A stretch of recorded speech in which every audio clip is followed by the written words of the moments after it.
Welcome to Reread. Today I'm going to talk about 3 short stories that on my timeline don't take place in this order but could altogether, and I'll explain in a minute. I just wanted to do 3 short stories together instead of 1 short story, then a novel, then 2 more short stories. Anyway, the first one's from the Adventure Journal number 14, Murder in Slushtime. I don't know what the point of this is. It's written by Barbara Hamley, and basically Callista is on Gomorrah where the Gomorrians are. She's resolving a murder. That's really it. Slushtime is like a very bad, like humid, wet, hot summer, I guess, time for them. So it's really not nice. It just kind of makes you feel even more miserable reading it. But this is not about Callista trying to make a connection to the Force or realizing, she can do good things without using the Force, or that she could have used the dark side and she didn't. There is no character arc for Callista in this story whatsoever.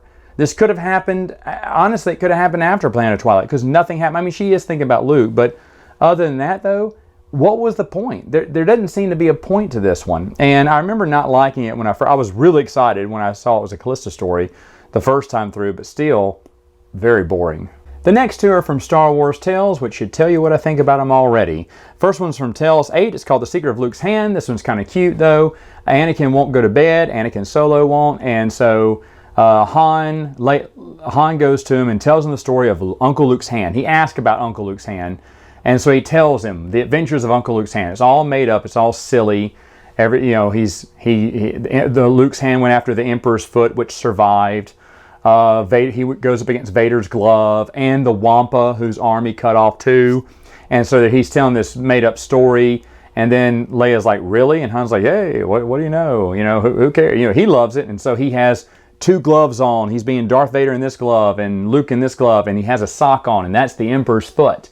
And he's pretending he's all those characters. Now, Anakin is like 3.5. It makes sense. It's not too silly. It is a silly story, but I'm glad they put it in the context of him telling a bedtime story to Anakin, because as I have kids now, yeah, you do tell them silly stories. Not that silly, but somewhat like that. Star Wars Tales 11 is basically the same thing. It's called Tall Tales. A bunch of people are playing. It may be sabacc, it may be a gambling game, and they're telling all these tall tales about Han Solo. Now, yeah, secretly, Han Solo is at the table and sits up and blasts someone away, kind of saves this kid, and walks away. Now, we're not told it's Han Solo, but it is. He's got a grin under it. He's saying all the lines that Han Solo said in the movies. He's wearing a cloak that covers his face. He's smiling as he leaves, because there's a bunch of tall tales about Han Solo, and he just added maybe to that mystery. It's worthless. Like most of the Star Wars Tales comic books, it's worthless. So all 3 of these stories can happen together. There's no reason why they shouldn't. Do you have to read them? No, not any of them. Not any of them. Sadly, Barbara Hamley's Murder in Slushtime was not good. It's no Planet of Twilight. I'll talk about that next time.